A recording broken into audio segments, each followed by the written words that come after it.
Okay, well, that's harsh. You don't want you want your pastor to lead in with that. You know who it's really hard for me not to hate? Is people who hurt or people who mistreat my kids. And if you're a parent, you know what I mean. You're just like, oh, yeah. And because I'm not an angry, sort of spiteful, bitter person sort of by temperament. But if you want to get on my bad side, I'll tell you how you do it, okay? Hurt my kids. Damage my kids, wound them. And Jen and I, we've been pretty fortunate because for our kids, it's really nothing that extreme. It's like that unfair teacher that didn't get it, And if you're here and you're a teacher, you're like, no. You're the unfair parent, who didn't get it. But it's like, that coach that one time or those 2 times or those 5 times who, kept playing their kid over my kid when my kid was obviously better, You know who's really set me off over the years? Is some of my kids' friends. When I watch their friends, mistreat them or take advantage of them or, set them up for failure or stab them in the back or gossip about them. And just when I see that kind of damage, it just drives me crazy. And you know what's nuts about it is that I have been livid with 9-year-olds. And Jen's like, but babe, the kid is 9. I'm like, I know, but when people mistreat my kids, something in me just reacts to that. And if you're a parent, you know what I'm talking about. And the reality is, if you've done something to hurt one of my kids, there's really nothing that you can do with me to get back in unless you do everything possible to go and make it right with my kids. There's not some alternative activity that just sort of smooths that over and fixes it. You can give me money. You could tithe to me. You can sing me songs. You could praise my holy name. But don't try to have a good relationship with me if all the while you're hurting my kids. And I found, of course, that the opposite of that is also true. If you want to please me, if you want to honor me, if you want to do something for me, the very best thing you can do is do something kind for one of my kids. Give them an opportunity or build them up or set them up for success or go out of your way to notice them or whatever you can think of. And this is how it is for parents, right? There's an old saying, and there was an old saying, some of you may have heard this. They used to kind of go back to single ladies. It was sort of how to get your hooks into a man sort of saying. And it goes way back. And here's the saying. The way to a man's heart is through his stomach. Yeah, see, some of you have heard that. Or it's just written up there. But I think, that's just an old school way of encouraging young ladies to learn how to cook, right? And I don't know if that's still true in this day and age. I don't know if that's the way to most men's heart. But I'll tell you what is true. The way to a father's heart is through his kids. And I think, we're leading into this thing. I think you can all see where I'm going with this. But before I get there, let me kind of illustrate this with a little story to drive this home. When Cameron was in kindergarten, there he is, first day of school. When he was in kindergarten, we got into about the second month of school, whenever that time is, the magical time where we had our first parent-teacher conference. So we went in and we sat down with this teacher who, from the moment we got there, just had a scowl on her face. And now, when it's your kid, you know how brilliant they are, you know how gifted they are, you know how loving they are. And so you go to the first parent-teacher conference and you're expecting them to sing praises about your kid, right? So we get in there and she's just scowling the whole time. And she starts going through all the academic liturgy of stuff. Here's where he's at with his scores on this and this and this. And the more she goes, the more she scowls. And Jen and I are like, what in the world? And so she says, I just need you to know he's way behind the rest of the class. So we're like, wow. So she says, he only knows 20 of his 26 letters in the alphabet. And Jen and I were like, really? He knows 20 of his 26 letters? We're like high-fiving, we're like, babe, did you know that? That's awesome. And the teacher's just like. So finally, Jen's like, well, okay, he's behind the class, but is he behind like grade level standards? She's like, oh, no, he's above grade level standards. He's just behind the class. And so Jen's like, yeah, but didn't you say like 5 of these kids are repeating kindergarten? And like all the rest of them did 3 years of preschool? And she's like, that's right. We're like, we didn't do any of that, I mean, it's October. Like, of course he's behind. So Jen said, well, okay, does he get along well with the other kids? Oh, yeah, he gets along great. Is he polite to you? Yes, he's fantastic. Does he engage in the things you want him to engage in? Yes, he does all of that. So she said, so from a character standpoint, he's fine. She says, oh, no, character-wise, he's great, but he's way behind. And so Jen goes, okay, well, let me just stop you right there. Our focus to this point has not been the academic excellence of develop. It's been character development. That's what we've cared about. And so if he's a little bit behind the rest of the class academically, we're not worried about that unless he starts to get way behind. Our goal here, our only concern here really is character development. And if he's really getting behind and it's really a problem, let us know, we'll do something. But we're just not seeing the urgency of this. I mean, he seems to be doing just fine. So she scowled at us the rest of the parent-teacher conference, and we left. First grade, we get a call from Cameron's teacher. Happened to be a teacher that Kate had before. And she says, hey, I got to let you know, there's a problem with Cameron academically. And we're like, yeah, okay, we've heard that before. And she's like, no. We took the placement test at the beginning of the year. And she's like, the only kids who scored in the range that he scores in are kids that don't speak English. And we're like, oh, wow. Okay, well, so she says, so I went and I talked to his kindergarten teacher to try to find out what's going on. And here's what she told me, that she met with you guys, expressed concerns about him being behind in reading. You didn't want to support her or do anything to help, and so she just let it go. What? Yeah, she just let it go. She just decided that he wasn't worth working with, and she just completely stopped trying to teach him. And we're like, oh my goodness. So she said, so we got to pick this up. And now we're motivated. Now we're like, okay, the emergency panic button has been hit. So we started doing all kinds of extra reading with him at home, and she started working on strategies just over the top to help him in class. And by the end of that year, he was excelling, was right with the other kids, was doing great. A couple years later, they have this program where for kids reading, they have these different goals you can achieve. And at the end of the year, if you achieve certain goals, you get called up in front of the whole school and you get a medallion.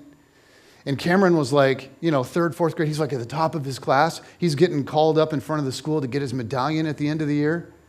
And I just want to walk over to his kindergarten teacher who's sitting in the assembly and just be like, yeah, look at that, baby! Behind. Only because of you. But I'll tell you what, for years and years, she taught at the same school. We saw her everywhere, and there was something in me that just went, oh, every time I would see her. But that first grade teacher that poured herself into him, man, you want to talk about somebody that Jen and I will love for the rest of our lives. That lady's at the top of our list. I mean, it was unbelievable. And this is just kind of how it is, right? With our kids, because we love them. That just kind of sets us up. This morning, we're in a series that we've been in for a couple of weeks called Brand New. And it's based on the work of Andy Stanley, and this is the third week of it. And so if you missed the first 2 weeks of this, you're kind of coming in at the end. This is part 3. And so if you're interested in it, you can go online and watch either part 1 or part 2, and it might help you kind of understand where we're at this morning. But let me just kind of get us caught up real quick. The premise of this series is that the arrival of Jesus signaled the end of what we're calling the temple system, and we'll talk about that more in a minute, and the beginning of something brand new. Okay, thus our series name. And what we've seen is that the Jesus way wasn't like Judaism 2.0 or religion 2.0. Jesus showed up and he initiated something brand new. It signaled the end of what we're calling the temple system. Now, the temple system isn't just about Judaism and like its temple and all the practices that went with that. It represents pretty much all of the ancient religions. Okay, we see this practice in Egypt. We see it with the Assyrians, the Babylonians, the Persians. This is the way of the Greeks and their religion, and the Romans who adopted the way of the Greeks and just changed the names of the gods and their religious system. Okay, and we've seen that the temple system has 4 components. There are always sacred places. So, you go to these sacred places and maybe you don't wear your shoes, or maybe you cover your head, or maybe you have to be really quiet because these are sacred places. And then there's always sacred texts. There's like inscriptions or oracles or documents or parchments, things that have been translated and copied over and over. So there are these sacred texts. And then there's sacred men. And it's always men, right? Sacred men who control and interpret the sacred texts inside of these sacred places. And they have tremendous influence over the sincere followers. Okay, the people who follow the teaching or are under the influence of the sacred men in the sacred places who are interpreting the sacred texts. And the problem is, when Jesus came along, he came to initiate something brand new. And yet, for various reasons throughout history, the movement of Jesus has continually lost sight of the Jesus way and begun recycling in different forms this temple system. And so we looked last week at like 2,000 years of church history, and we saw why this has happened and how it's happened. And so if you missed last week, man, I'm telling you, it will give you insight into why Christianity is the way it is. And I would encourage you to go online and check that out. But here's a summary of what we saw. For the first 300 years, the movement of Jesus was characterized by tremendous freedom. Freedom like the world had never seen. It was a total break from the old ways of the temple system. There were no sacred places to meet. Okay, they mostly just met in homes. They had no sacred text. When you think about it, the New Testament hadn't even been written yet. It was just the stories of those that had known Jesus. And then those that had known Jesus. And eventually they had maybe a gospel here or there, maybe a letter of Paul, maybe a letter of John, maybe a letter from James, the little brother of Jesus. There were copies of those that started to be distributed. They had a few of those. But initially, all that they had were the stories of Jesus, his miracles, his resurrection, his teaching about love being the way. It was very, very simple, and that was all that they were focused on. And there weren't any sacred men. Okay, at first there were the apostles, but they didn't like lord their authority over people. They served and they loved and they gave their lives as martyrs for the way of Jesus. And then the leaders were just regular people, both men and women, who displayed character, okay, who proved themselves over time to be trustworthy, who had lives worth emulating, who understood the way of Jesus and could help others understand it. They weren't priests. Okay, they weren't mediators between God and people. Jesus was now the mediator. They were just leaders. They were just teachers. They were just people who knew how to gather and organize the new movement. Like they dressed like everybody else. They talked like everybody else. They weren't considered especially sacred. They were just people that had integrity, that knew the way of Jesus and could communicate that to others. But nobody considered them to be holier than any of the other believers, anybody else in the community. And so in the beginning, the church left this temple system behind, and they were all a part of something, and they knew it, something brand new. No sacred places, no sacred texts, no sacred people, just a movement organized around a single verb. And what was that verb? Love. Jesus said you could boil down the entire Old Testament and even all of his teaching to this: love God, love one another, and love your enemy. And the church took this imperative to love real seriously. They cared for widows and orphans and the poor, both inside their own Christian community and those on the outside. They cared for the pagans. They cared for people practicing Greek religions. They cared for the Romans doing the whole Roman thing. They pretty much loved whoever would allow themselves to be loved. And the Roman culture was sitting around watching this whole thing, and they could not understand it. This new movement was radical. It was unlike anything that they had ever seen. It was shocking. And yet, it was gaining traction. Hundreds, and then thousands, and then millions joined this thing. They didn't really even have a name for it, so they just called it the Way. This movement based on a resurrected Jewish carpenter. This movement built on a simple ethic: love God, love one another, love your enemy. And it was so simple. And it was a total departure from the temple system. No sacred places, no sacred texts, no sacred men. And then in the year 312, so almost 300 years after Jesus, in 312, Emperor Constantine was on his way to do battle against his co-emperor. And it was a battle to determine who would be the supreme ruler of the entire Roman Empire. And Constantine, on the way to this battle, got a vision of Christ. Now, some say it was an inscription, some say it was a voice, some say it was a cross, but he claimed to receive this message: in this sign, conquer. And so he painted crosses on the shields of his warriors, and they went to battle, and they won. And for the very first time, the cross was used as a symbol of war. And Jesus was given credit for the victory. And Emperor Constantine, because of all of that, became a professing Christian.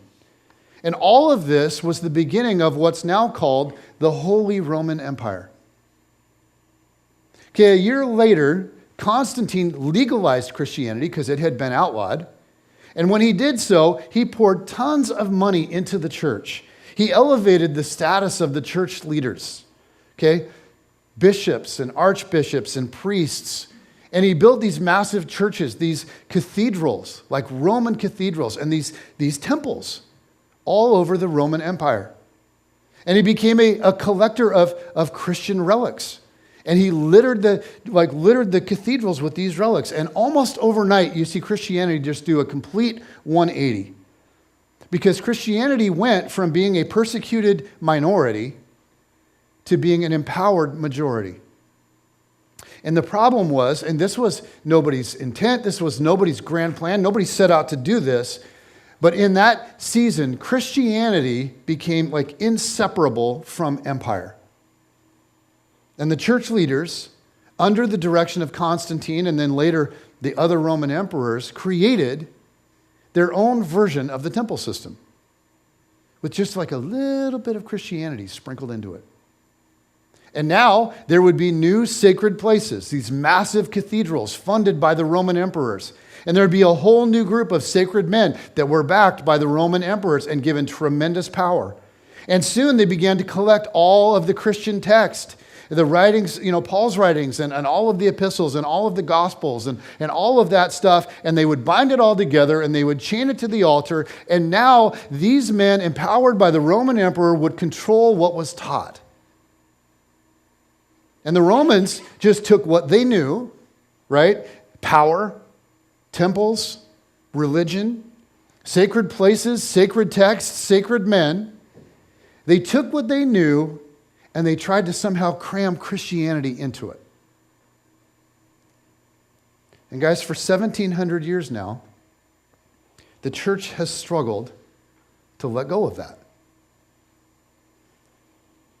To give up the temple system, which has been recycled over and over and over. It got recycled again in the Middle Ages. It got recycled again in the Reformation, in the Protestant Reformation. And it has trickled its way down, all the way down to you and to me. And it's interesting talking to so many of you as we've been doing this series, and you tell me about your church experience growing up, and you just go, oh my goodness, it was temple system. And that has impacted the way you think about God, the way you think about spiritual life, the way you think about the role of the church. And here's the problem. Whenever we try to blend temple system with Christianity, we always end up with an approach that holds us back. It holds us back as individuals, and it holds the church back in terms of the church's effectiveness and impact all over the world. But the temple system is with us, like it is in us. It's affecting how we think. For example, we talked about this last week. If you ever feel guiltier about missing like mass or church than you do mistreating somebody at work or at school, that's because inside of you there's a whole lot of temple thinking that might be sprinkled with just a little bit of Christianity. If being in some sacred place to hear sacred things around sacred people somehow supersedes for you the way you treat people, that is temple model thinking. That is not Jesus model thinking. Or if you ever sat around wrestling with this question, how close can I get to sin without actually sinning? That is a temple model question. Because here's what you're doing. You're saying, okay, here's how I want to live. Here's all the stuff that I want to do. How far can I go with it before, God and me aren't okay anymore? I remember, this was such an issue. I remember when I was in college up at Western, and I was in this little community of Christians up there, and so there's all these dating couples, these dating Christian couples. And the big question, of course, for them was, what do you think? Yeah, how far can we go, baby? Right? How far is too far? And it got real specific. I don't want to make you blush, but it was just like, hey, can we do this? How about this? How about this? How about this? And some people would say, oh yeah, you can do that and that and that, but don't ever do this. And other people would say, I don't know, I think you can do that. Well, how do you know? Well, I don't know. I just think you can.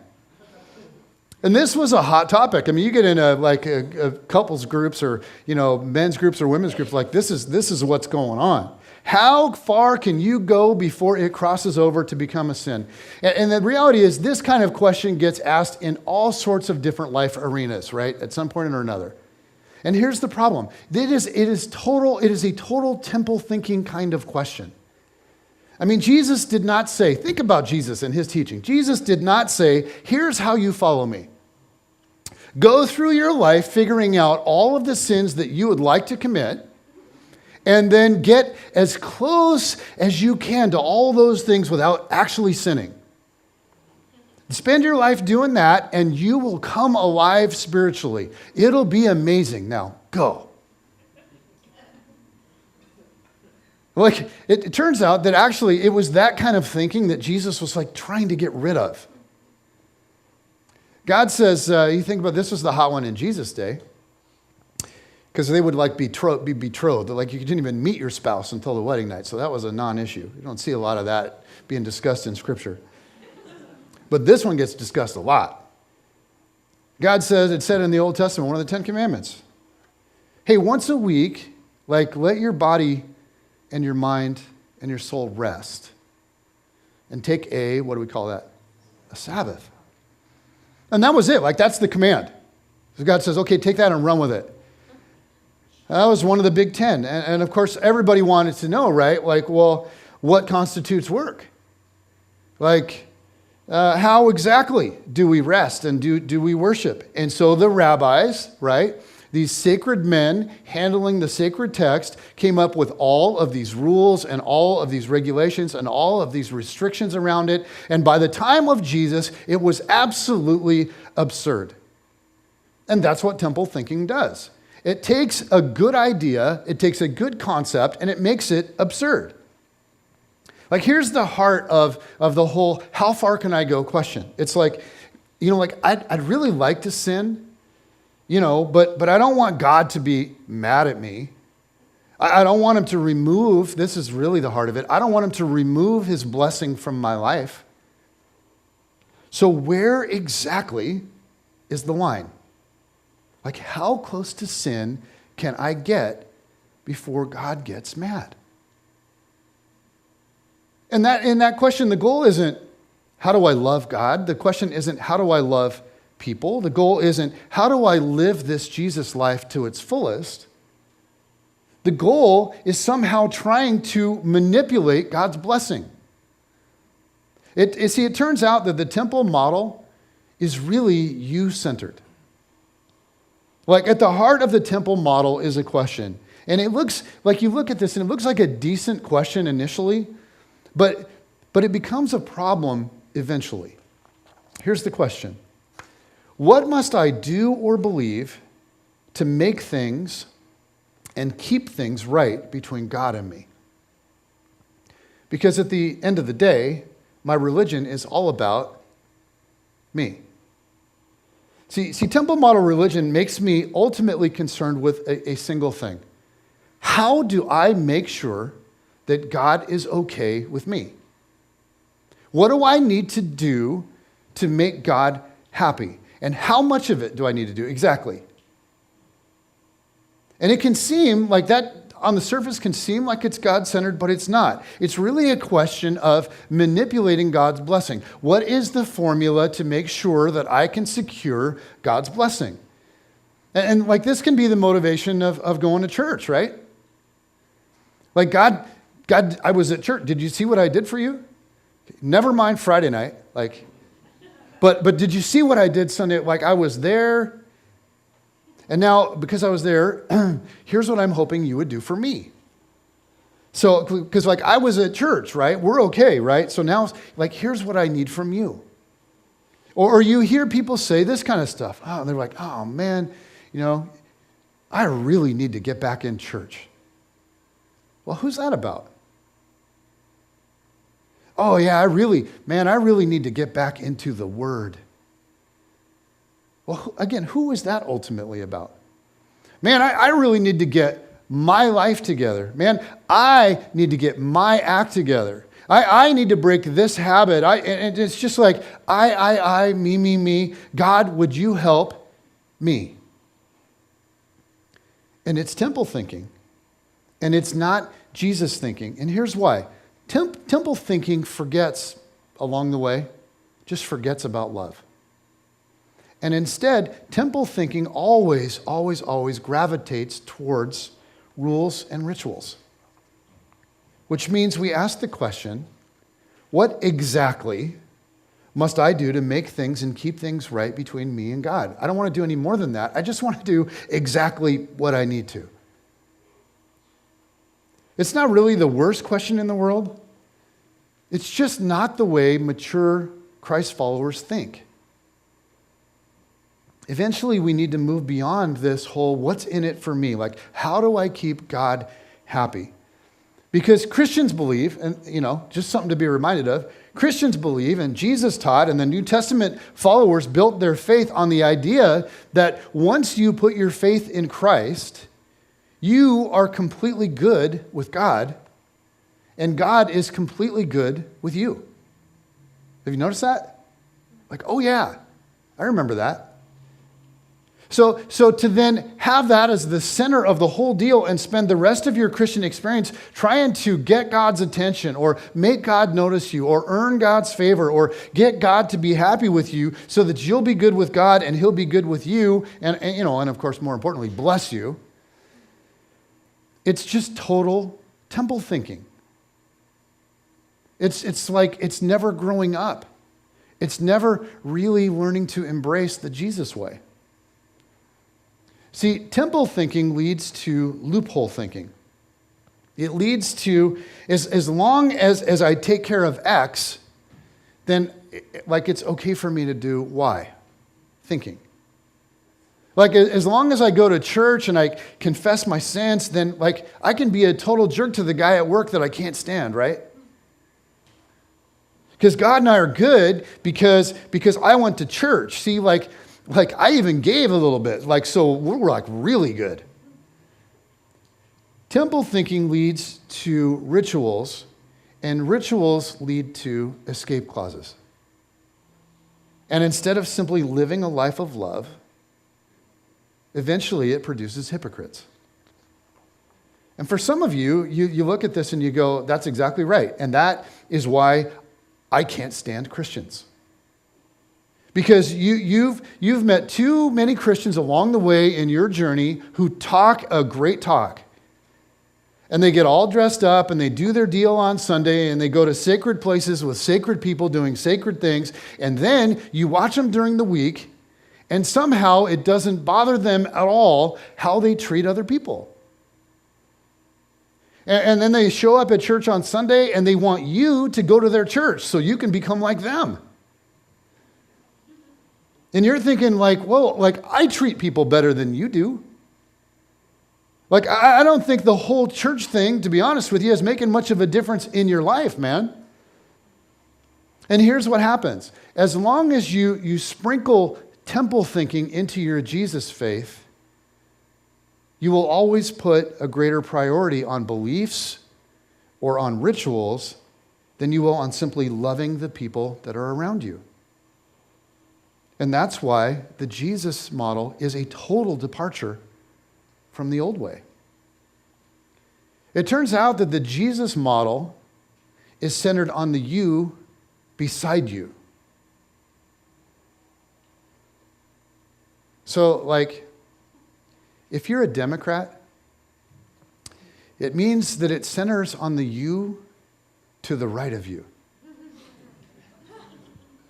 And if you're a Republican, it means the Jesus model centers on the person on the left of you. For Jesus, it wasn't just about loving people that happen to be just like you, right? It was about loving people that are actually very different from you. The Jesus model centers on the you that you have a bad attitude toward. In fact, it's centered on the you that you might even call your enemy. Following Jesus is an invitation to leave behind what's all about you and to embrace what's all about the you that's beside you.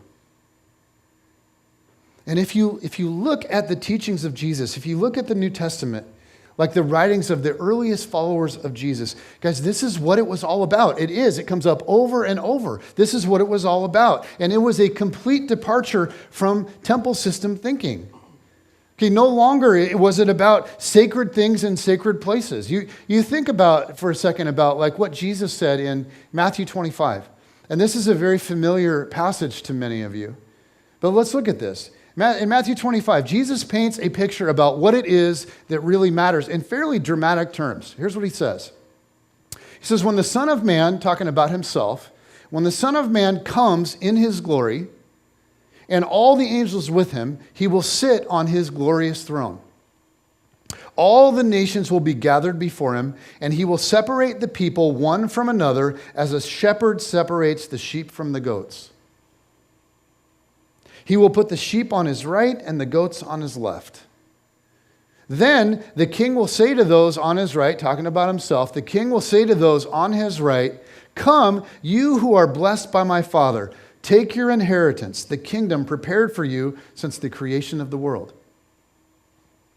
So this is a reference, right, to Jesus coming back one day. We know the Bible tells us that he came initially as the lamb, but one day he's going to come back as the king. And the people here get separated into two groups. One group inherits the kingdom prepared by Jesus. And so we go, well, what is it that qualifies them for this? What did they do to be placed in this group? And you sort of have to envision that those that are in the group are kind of shocked. They're standing in the group looking at each other like, sweet, this is good. This is cool, man, but like, how did we end up on this side? Well, Jesus goes on and he lays it out. He says, for I was hungry and you gave me something to eat. I was thirsty and you gave me something to drink. I was a stranger and you invited me in. I needed clothes and you clothed me. I was sick and you looked after me. I was in prison. How about that? I was in prison and you came to visit me. And you have to imagine the people in the group being a little confused. Like, hey man, did you ever feed Jesus? No. Yeah, weird, me neither. Did you ever give him a drink? No, yeah, me neither. Did you ever clothe him or invite him in or go and visit him? No, like, to be honest, I've never seen Jesus. Yeah, me neither. Like, whoa, that's weird, Happy to be in this group, though. Then the righteous will answer him, Lord, when did we see you hungry and feed you, or thirsty and give you something to drink? When did we see you a stranger and invite you in, or needing clothes and clothe you? When did we see you sick or in prison and go and visit you? To imagine Jesus just kind of shaking his head and smiling and saying, then the king will reply, truly I tell you, whatever you did for one of the least of these brothers and sisters of mine, you did for me. And Jesus is making a gigantic point here. The Jesus way doesn't center on rules or rituals. It's not about doing sacred things in sacred places anymore. It's about expressing love to the you that's beside you. If you want to love Jesus, here's how you do it. You love who? People. So like whatever your spiritual routines are, and there are many, and many of them are fantastic. Whatever your spiritual routines are, if they're not equipping you and motivating you to love, you're completely missing the point. Now, I don't know if I mentioned, did I mention how I feel about my kids? Like how I feel when someone shows them kindness? And even this teaching from Jesus about the importance of love, and you look at this, right? And this is a dynamic thing that we're looking at. This was a dynamic thing that he said that departs so much from traditional Protestant thinking in so many ways. But even this, what he said here, can be run through a filter of temple thinking. Because I can just about guarantee that some of you are thinking something like this. Wow, like that's sobering stuff. Because like there's two groups. There's the sheep and there's the goats. And so it looks like this has something to do with like eternity. And the sheep group is the people who loved well, right? And so maybe you think about that, right? And you're sitting here and you get a little concerned. And you go, I wonder what group I'd be in. Right? Because, I've loved some people. But, truth be told, I've also been kind of mean to some people. Not for years, not as an adult. But remember in third grade, there was that one girl. And I've ignored people. And I've lived a lot of my life pretty focused on myself. And so, look at that, and there's some concern, and maybe you're tempted to ask, hey, Jesus, like, so how much do I have to love people to, like, get in the sheep group? I mean, like, okay, have I made the cut? Like, have I done enough? Okay, Jesus, what are the minimum requirements on this? And guys, if you're thinking that way, if that question even came up in reading that passage, do you see? Like, it's temple thinking. So let me tell you what Jesus wasn't communicating when he told that story. He wasn't communicating, he was not saying there is some magic number of acts of kindness, and when you have met the requirement, you get to go to heaven. I think the whole point was something more like this. Like what he said to the disciples on the night of the Last Supper after he washed their feet, before he was going to go to the cross the next day, when he said to them simply, as I have loved you, so you now must go and love one another. He's saying, like, if you've received my love, if you understand about the power of grace, The power of kindness. If you see that I have forgiven you and that I have loved you and that I have embraced you despite all of your faults and all of your quirks and all of your weirdness, then do unto others as I have done unto you. He's saying, like, if you're following me and it's not translating to love, sorry to burst the bubble, but you're not following me at all. And so here's the deal. When we realize what it is that we've been given, it's then that we begin to understand the depth of God's love and grace.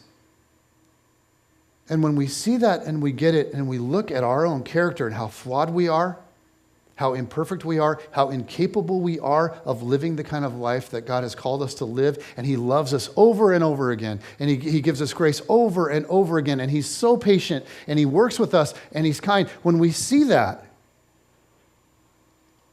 how can we not then turn and extend that to those that are around us?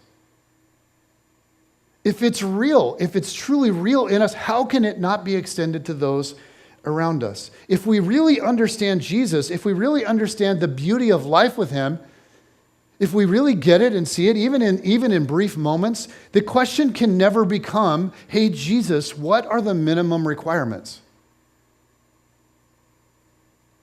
Following Jesus, you may have noticed, isn't really a minimum requirements deal.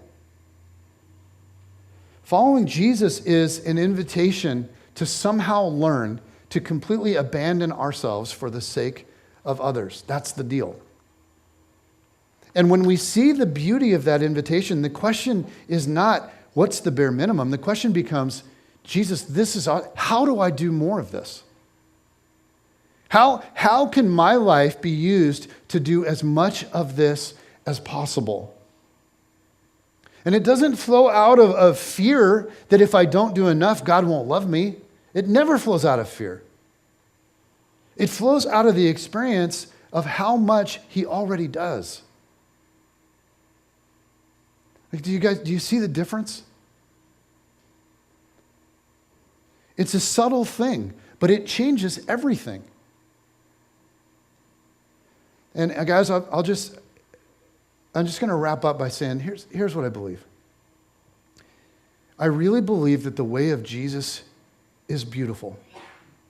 It is the most beautiful thing going on planet Earth. It can change our world. It can change your family. It can change where you work. It can change schools. It can change communities. It can change everything. The way of Jesus is beautiful, and it is the best thing happening on the planet. Unfortunately, our world has rarely seen it. The world has mostly seen some version of temple system Christianity. The world has mostly seen the very thing that Jesus came to free us all from.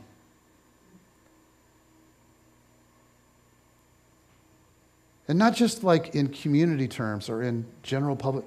This is the very thing that Jesus came to free you from.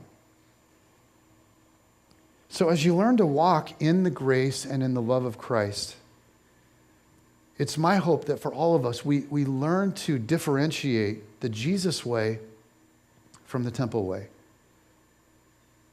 And that when it starts to happen inside of you, because it happens in all of us, I hope you can identify that. And I hope you can root it out. Because a little bit of temple thinking will absolutely rob you of all that Jesus wants to do for you. And this morning we're gonna practice a ritual, and you go, wait, we're gonna practice a ritual? Like, dude, you hypocrite. Well, it turns out it's a ritual that Jesus commanded us to participate in. It's called communion. And I think sometimes we look, and you get a message like this and you go, oh yeah, see, I don't need to go to church. Oh yeah, see, I don't need to read my Bible. I don't need to pray. I don't need to have any of those disciplines because all of that's just temple. No, all of that stuff is not temple system. Being a part of the community that Jesus came to create, that's central to how we grow as believers. It's central to how we connect with other people and have an impact in the world. It's central to being reminded again and again and again of the love of God in Christ. You detach from that, man, you will dry up. But we don't go to church because God gives us gold stars for it. We go to church because this is where God is active and we want to be with other people who are doing it. We go to learn from other people who are more mature than us. We go to help those who are less mature than us. And we go to come and gather ourselves together, put our resources together to go do things that we could never do on our own. To go into places like Haiti and build wells and help them develop whole communities around water and health and Jesus. I mean, the church is so important. It is the body of Christ on earth, we're told. And every one of us is a part of it, and every one of us is central to it. So we need to be a part of that. And reading the Bible is critical because it's there that we encounter the love of God again and again and again. And learning to pray connects us to our Father. Jesus says, hey, if you want to grow and you want to flourish, you got to be connected to me like a branch is to the trunk of a tree. Like you disconnect from that and you're just going to wither up. That stuff's really important. But why we do it matters so much. And you get temple thinking involved in it and think, oh, I got to be in church so God will be happy with me. No, God is already happy with you. He loves you. He's preparing the way for you to have an extraordinary life of love towards others, and He will empower you to do it. And Jesus said on the night of the Last Supper, before He would be crucified, He gathered the disciples who were celebrating what event? Passover. And He took the Passover bread. And as He passed it around to them, He said, you know, this whole thing used to be a celebration of what God did to free Israel from Egypt. But I'm telling you, it's going to represent something else now. He said, when you take this, you take and eat because this is now my body. It represents my body. And He passed the wine around. He said, you take a drink of this, and this represents my blood that's going to be shed for you. And they're like, what? He's like, just do it. Trust me, it'll make sense later.